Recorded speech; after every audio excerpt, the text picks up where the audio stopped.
இயேசுவின் நாமத்தினாலே synergy mission இந்தியாவினராக உங்கள் யாவரையும் அன்போடு நான் வாழ்த்துகிறேன், வரவேற்கிறேன். சினர்ஜி மிஷன் ஊழியங்கள் இந்தியாவிலே வட மாநிலத்திலே அநேக ஊழியங்களை செய்து கொண்டு வருகிறார்கள். ஸ்பெஷலி மிஷனரிஸுக்கு அவர்கள் உதவி செய்து கொண்டிருக்கிறார்கள். அநேக சபை கட்டப்படாத இடங்களிலே அவங்க ரீச் பண்ணி கொண்டிருக்கிறாங்க. இவர்களுக்காய் நாம் ஜெபிக்க வேண்டியது நம்முடைய கடமையா இருக்கிறது.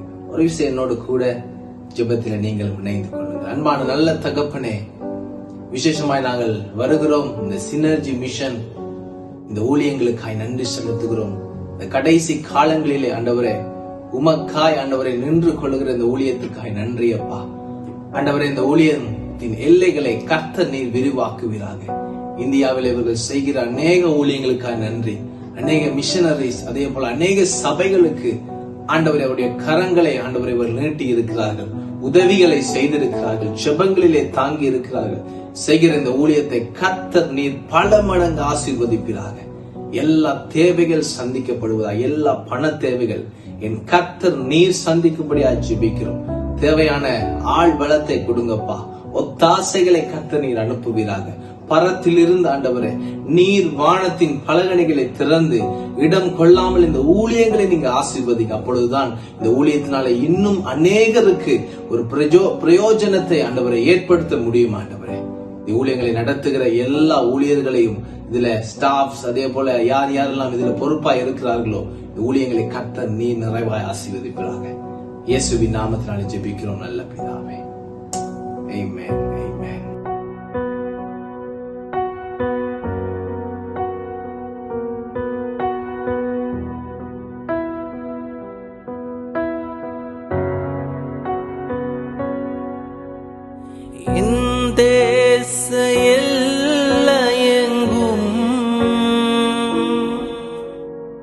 அப்பா நீராள வேண்டும், இந்த தேச எல்லையெங்கும் அப்பா நீராள வேண்டும்.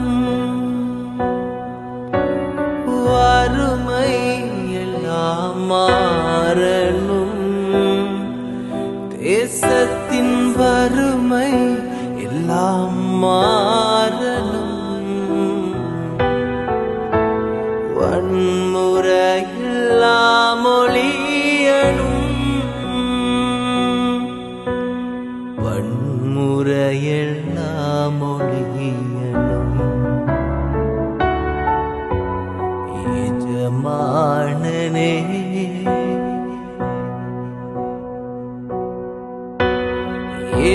எஜமானனே,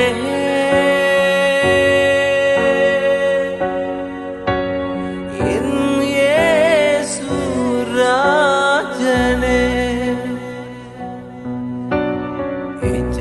எஜமானனே,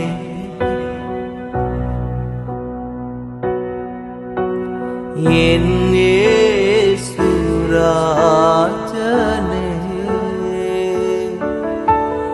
எண்ணமெல்லாம் என் ஏக்கமெல்லாம் உம் சித்தம் செய்வதுதானே.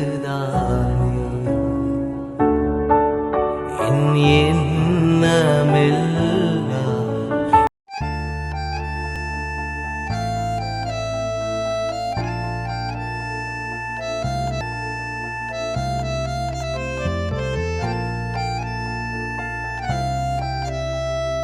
இந்த தொலை தொடர்பு சாதனங்களின் வழியாய், அலைபேசியின் வழியாய், யூடியூப் வழியாய் ஆண்டவரின் திரு கிருபை கொண்டு நற்செய்தி பணியினை இந்த பூமியிலே இயேசுவை முற்றிலும் அறிந்திராத மக்கள் இனங்களுக்கு, குறிப்பாக நாட்டின் 2000 தாலுகாக்களுக்கு, அந்த எல்லைகளிலே வாழ்கின்ற மக்கள் இனங்களுக்கு இயேசுவை சொல்லவும், இயேசுவை அறிந்திராத அந்த துர்பாக்கியத்தில் நின்று அவர்களை விடுதலை தரவும், அவர்களுக்காக அவர்கள் மத்தியில் உருவாக்கப்பட்ட இளம் தளிர் இளைஞர்களை, யுவதிகளை அனுப்பி அவர்களை ஆதரிக்கவும், அவர்கள் வாயிலாக அந்த சமுதாயத்திலே ஒரு தாக்கத்தை ஒரு மறுமலர்ச்சியை ஆண்டவரின் திருப்பெயரால் பெற்று அவர்கள் வளரவும் பணியாற்றுகிறோம்.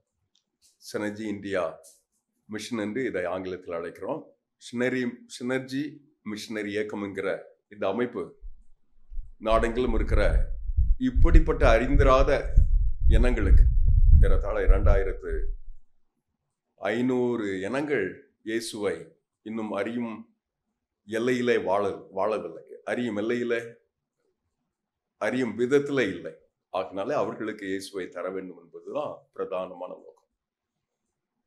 இந்த நோக்கத்திற்கு உதவியாக தமிழ் பேசுகின்ற விசுவாசிகள் மத்தியிலே இதற்கான பாரத்தை தந்து, தரிசனத்தை தந்து, அவர்களின் அனலான ஜபத்தின் வழியாகவும் ஈடுபாட்டின் வழியாகவும் ஆலோசனை வழியாக அவருடைய தலைமைத்துவத்தின் வழியாக இந்த தேசத்துல இந்த காரியங்களை சாதிக்க முடியும் என்று நம்புகிறோம். கூட்டுப்பணியாக இந்த மிஷனரி பணியை செய்ய வாஞ்சிக்கிறோம். 3 ஆண்டுகளாக ஆண்டவரின் திருப்பெயரில் மகத்தான 2000 ஆண்டுகளின் திருச்சபை முன்னின்று இந்த ஊழியத்தை தாங்குகிறது, ஆதரிக்கிறது. 100, 50, 60 ஆண்டுகள் மிக சீரிய முறையில் இவைகளை நம் நாட்டிலே செய்து நிறைவேற்றுகின்ற மிஷனரி இயக்கங்கள், அநேக முன்னோடி இயக்கங்கள் இதுக்கு மாதிரி தந்திருக்கிறது, வழிகாட்டி இருக்கிறது, உடன் இருக்கிறது. அவர்கள் வாழுகின்ற எல்லைகளில் இன்னும் செய்து நிறைவேற்றப்பட முடியாத எல்லைகளுக்காக அவர்களோடு கரம் கொடுத்து சின்ன சின்ன சபைகள், அதன் போதகர்கள் அவர்களுக்கு இந்த தரிசனத்தை தந்து, அவர்கள் இனத்தில் அல்லாவிட்டால் அவர்களுக்கு அருகாமையில் இருக்கிற இன்னொரு அறியாத மக்கள் இனத்தில் இந்த இயேசுவை சொல்லுகின்ற இந்த பணியினை செய்து வருகிறோம். இப்படி செய்வதனால இதை கேட்டுக்கொண்டிருக்கிற ஆண்டுடைய பிள்ளைகளுக்கு பெருத்த ஆசீர்வாதம் என்று நம்புகிறோம். இதை செய்து நிறைவேற்றுவதனால ஆண்டுடைய கட்டளையை நாம் ஏற்கிறோம், கீழ்ப்படுகிறோம். ஆகினாலே ஆசீர்வதிக்கப்பட்டிருக்கிறோம், ஆசீர்வாதமாக அமைக்கப்பட்டிருக்கிறோம் நம்புகிறோம். உங்களோடு கூட இந்த சிறந்த பணியினை செய்து நிறைவேற்றுவதற்கு எங்களுக்கு இந்த வாய்ப்பினை தந்த ஆண்டவருக்கும் இந்த தொலைக்காட்சி சாதனங்களுக்கும் இதற்கு பின்பாக இருக்கிற ஏராளமான பிரயாசங்களுக்கும் ஒப்பு கொடுத்தலுக்கும் நன்றி உடையவளாக இந்த பொழுதுல இதை போன்ற ஒரு காலத்துக்காக கரம் வைத்திருப்பதை பாராட்டி உங்களோடு கூட இந்த கரிசனையை பகிர்ந்து கொள்வதில் பேரு உவக்கை கொடுக்கிறோம். இன்றைக்கு நாம் பேசுவதற்காக தெரிந்து கொண்டிருக்கிற பகுதி ஆகமங்களின் வழியாக நற்செய்திப்படி சிந்தனைகளை பகிர்ந்து கொண்டிருக்கிறோம். கனத்த பொருள் ஆழமாய் நினைத்திருக்கிற 6000 ஆண்டுகளுக்கு பின்பாக நிகழ்ந்த நிகழ்வுகளை மோசையின் ஆகமங்கள் கூறுகிறது. ஆதியாகமத்தின் புத்தகத்தின் ஒரு பறவை கண்ணோட்டத்தை பார்த்தோம். அது ஆதி சட்டங்கள். அதன் பின்பு அவர்களை ஆண்டவர் யாத்திரையாக அணி அணியாக அவர்களை நடத்தி வந்த காலங்களை நாம் பார்த்தோம். லேவியராகமத்தை பார்த்தோம்.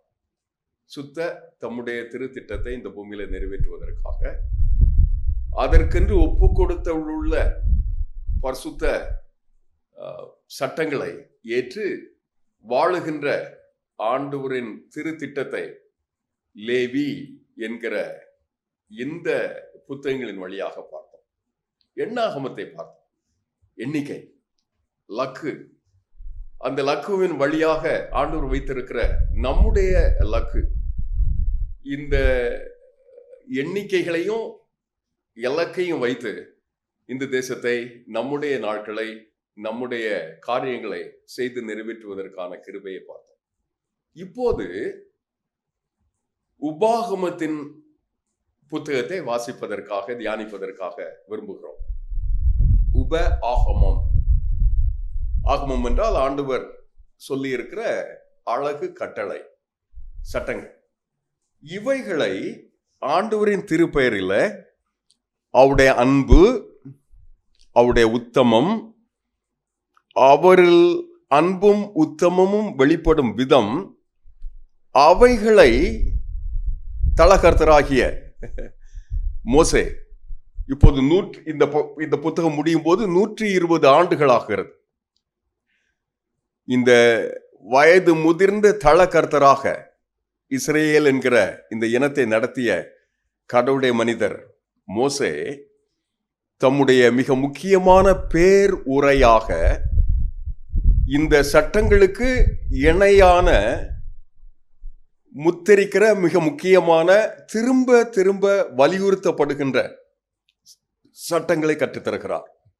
இப்போது யோர்தான் ஆற்றங்கரைக்கு அல்லது யோர்தான் நதி அண்டை இந்த இஸ்ரவேல் இனம் வந்து நிற்கிறது.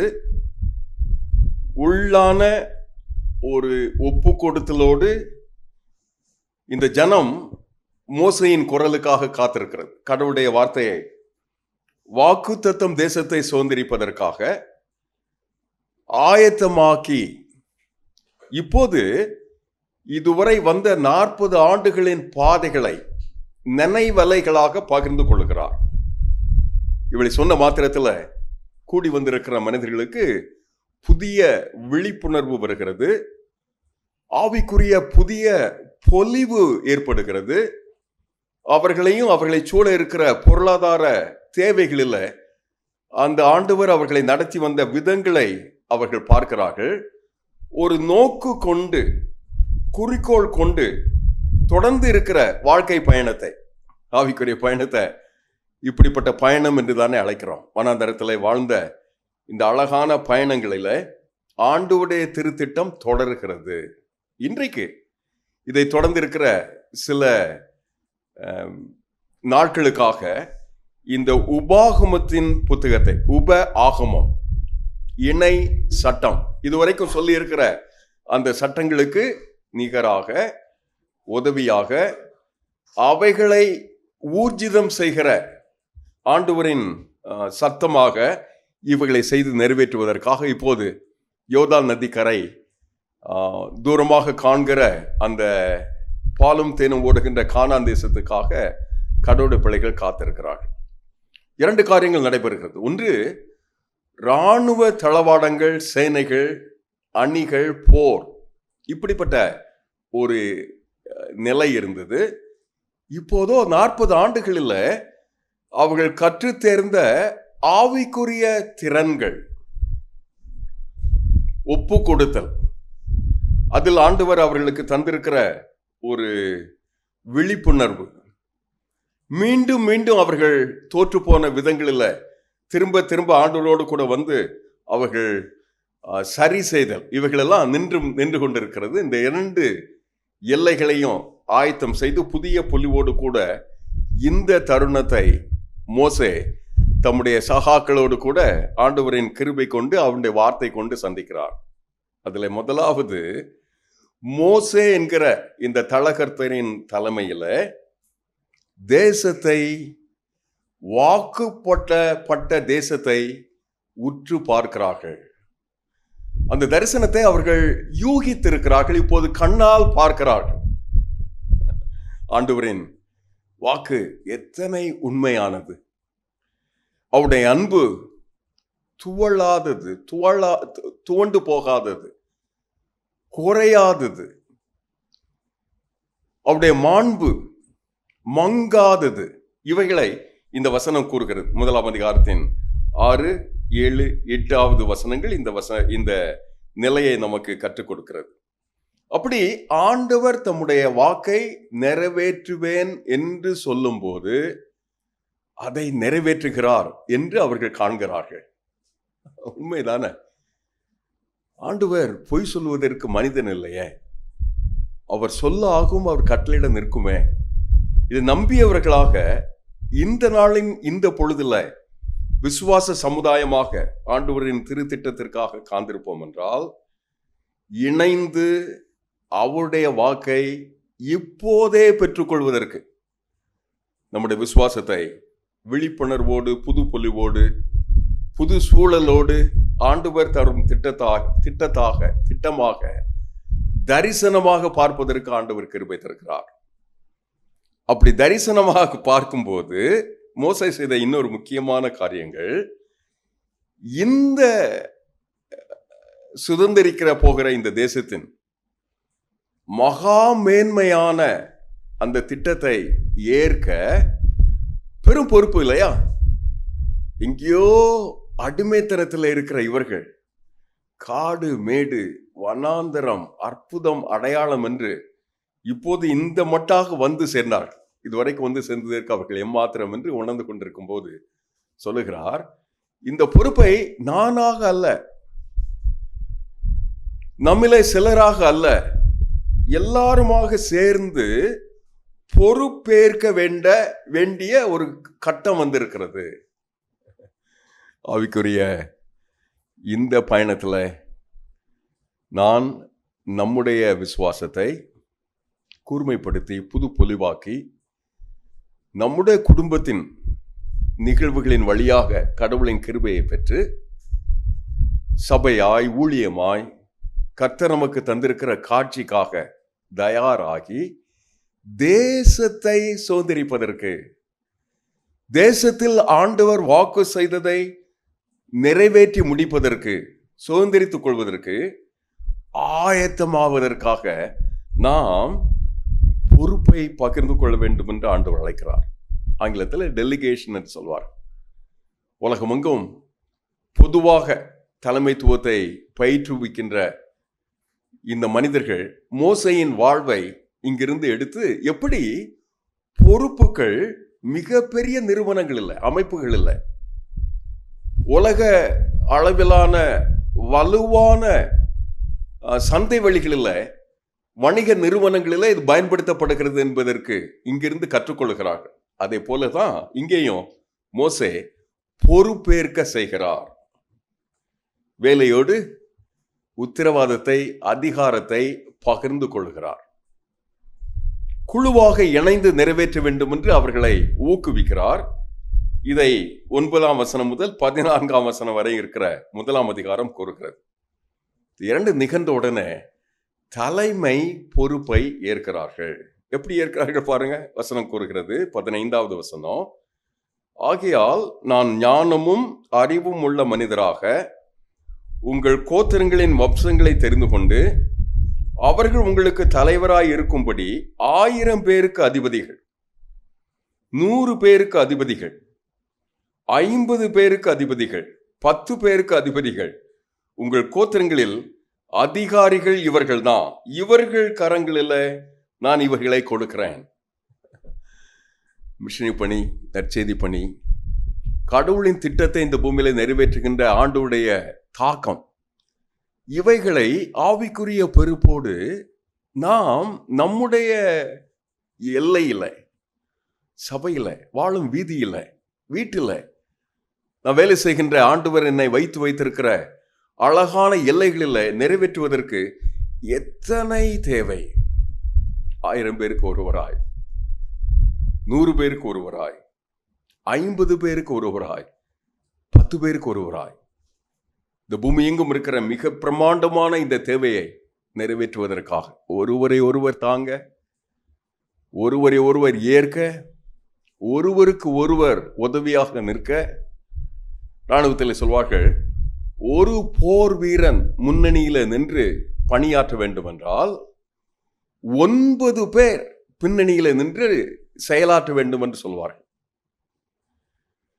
அப்படி செயலாற்றுவதற்காக மனிதர்கள் இந்த இணை சட்டம் என்று அழைக்கப்படுகின்ற உபாகமத்தின் புத்தகத்தில் தலைமை ஏற்கிறார்கள். தரிசனம் நிறைவேறுவதை பார்க்கிறார்கள். அதற்காக பொறுப்புகளை பகிர்ந்து கொள்ளுகிறார்கள். தலைமை, அந்த பொறுப்பை எனக்கு இந்த பொறுப்பு, இதை நான் செய்து நிறைவேற்றுவேன் பிறரோடு இணைந்து என்று இந்த தலைமையை ஏற்கிறார்கள். அப்படி தலைமையை ஏற்ற பிறகு 17வது வசனம் கூறுகிறது, வெகு சிறப்பாக சிரமம் ஏற்ற ஒரு அமைப்பை அவர்களுக்குள்ளாக அமைத்துக் கொள்கிறார்கள். நீதியாய், நேர்மையாய், இவைகளெல்லாம் இல்லாத காலங்களில் வாழ்ந்து கொண்டிருக்கிறோம். நீதி எங்கே போவது? நீதிமன்றங்கள் இல்லை, வழக்காடு மன்றங்கள் இல்லை, தேடி தேடி அலுத்து போகிறார்கள். நீதி அப்படி காண கிடைக்காத பொருளாக இருக்கிறது. அப்படிப்பட்ட காலத்தில் ஆண்டவர் தம்முடைய நீதியை தம்முடைய அடியவர்கள் மூலமாக நிறைவேற்றுவதற்காக நியாயமாய், எதேச்சையாய், உத்தமமாய், அவர்கள் உணர்வுக்கு, உள் உணர்வுக்கு, அவர்கள் ஞானத்திற்கு, அவர்களுக்கு கடவுள் தந்த அந்த வெளிச்சத்திற்கு ஏற்று பெரியவர் சிறியவர் என்ற பாகுபாடு இல்லாதபடி, வறியவர் உயர்ந்தவர் என்று இல்லாதபடி, இப்படிப்பட்டவர் அப்படிப்பட்டவர் என்கிற இன பாகுபாடு இல்லாதபடி கடவுளின் திட்டத்தை நிறைவேற்றுவதற்காக கடவுள் இவர்களை அழைக்கிறார். கொள்கையின் அடிப்படையில், கர்த்தர் அவளுக்கு தந்திருக்கிற விதங்களின் அடிப்படையில் 17வது வசனத்தை வாசித்து முடிக்கிறேன். நியாயத்திலே முகத்தாட்சியம் இல்லாமல் பெரியவனுக்கு செவி கொடுக்கவும் சிறியவனுக்கு செவி கொடுக்காமல் இருக்கவும், மனிதர் முகத்துக்காக அல்லாம நியாய தீர்ப்பு தேவனுடையது என்று கண்டு உங்களுக்கு கடினமான இருக்கிற காரியத்தை எண்ணத்தில் கொண்டு வாங்க, நான் கையாளட்டும், லகுவாக இருக்கிற எல்லா காரியங்களையும் நீங்களே செய்யலாம். இப்படி இந்த தேசத்தை ஆசீர்வதிப்பதற்காக கர்த்தர் நம்மை அழைக்கிறார். நிறைவு செய்யட்டுமா? ஆண்டவர் இப்படிப்பட்ட ஒரு அழகு திட்டம் கொண்டுதான் ஆவிக்குரிய சந்ததியை வனாந்தரத்தின் வழியாய் பானும் தேனும் ஓடுகின்ற கானான் தேசத்திற்கு அழைத்து வந்தார்.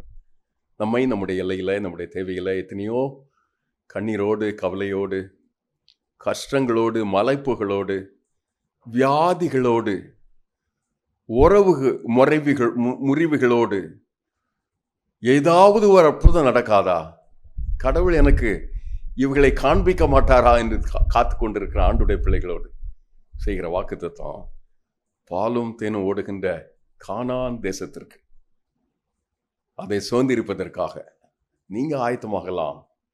அப்படி ஆண்டவர் ஆயத்தம் செய்தார் என்று மோசே தம்முடைய அடியவர்களுக்கு சொல்லி இஸ்ரவேல் இனத்தை ஆசீர்வதித்தார். அந்த ஆசை நம்மள நிறைவாக இருப்பதாக. ஆமென். எங்கள் பரிசுத்தமுள்ள பரம தகப்பனே, இந்த பொழுதுக்காக உமக்கு நன்றி. துடிக்கிறோம், விரைகிறோம், வீறு கொள்ளுகிறோம். எங்கள் அடிமைத்தனங்கள் நின்று, எங்கள் பாடுகள் நின்று, எங்கள் இயலாமைகள் நின்று, எங்கள் மட்டுப்பாடுகள் நின்று, எங்கள் தவிப்பு நின்று விடுதலை வேண்டும் என்று கேட்கிறோம். அந்த விடுதலையை அருளுகின்ற ஆண்டவராய் எங்கள் மத்தியில உம்முடைய ஸ்பரிசத்தை, தொடுதலை தந்து இதில் இணைந்திருக்கிறேன் சகோதரியை, சகோதரனை, இளைஞரை, பெரியவர்களை, தாய் தந்தையரை உம்முடைய கண் கொண்டு பார்க்க ஜெபிக்கிறோம்ப்பா. நியாயம் செய்யும், நீதி செய்யும், ஒப்புரவாக்கும், சந்தோஷம் தாரும், சமாதானம் தாரும்.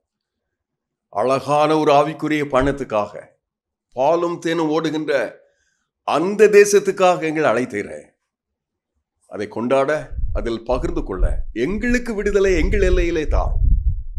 காத்து நடத்தும் ஆண்டவரே, இயேசுவின் நாமத்தில் ஜெபிக்கிறோம் பிதாவே.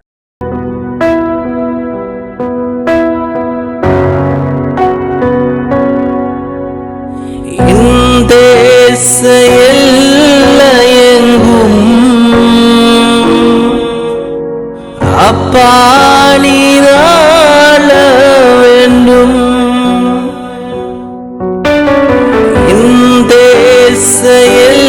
எல்லையெங்கும் அப்பா நீராள வேண்டும். வறுமை எல்லாம் மாறணும், தேசத்தின் வறுமை எல்லாம் மாறணும், வன்முறையெல்லாம் ஒழியணும், வன்முறையெல்லாம் ஒழியணும். எஜமானனே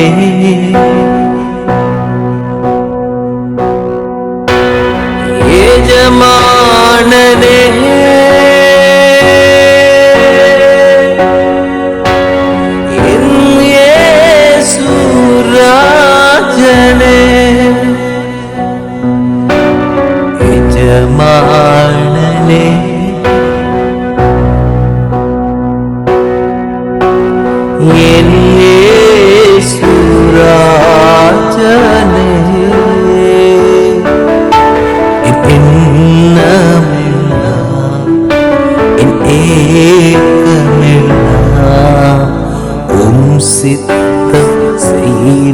செய்வதுதானே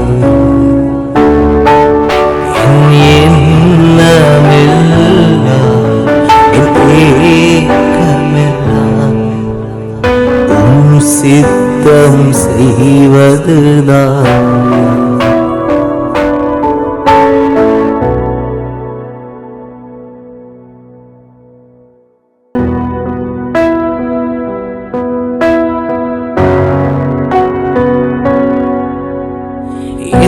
தேச எல்லையெங்கும் அப்பா நீராள வேண்டும் தேச எல்லையெங்கும் அப்பா நீராள வேண்டும் வறுமை எல்லாம் மாறணும் தேசத்தின்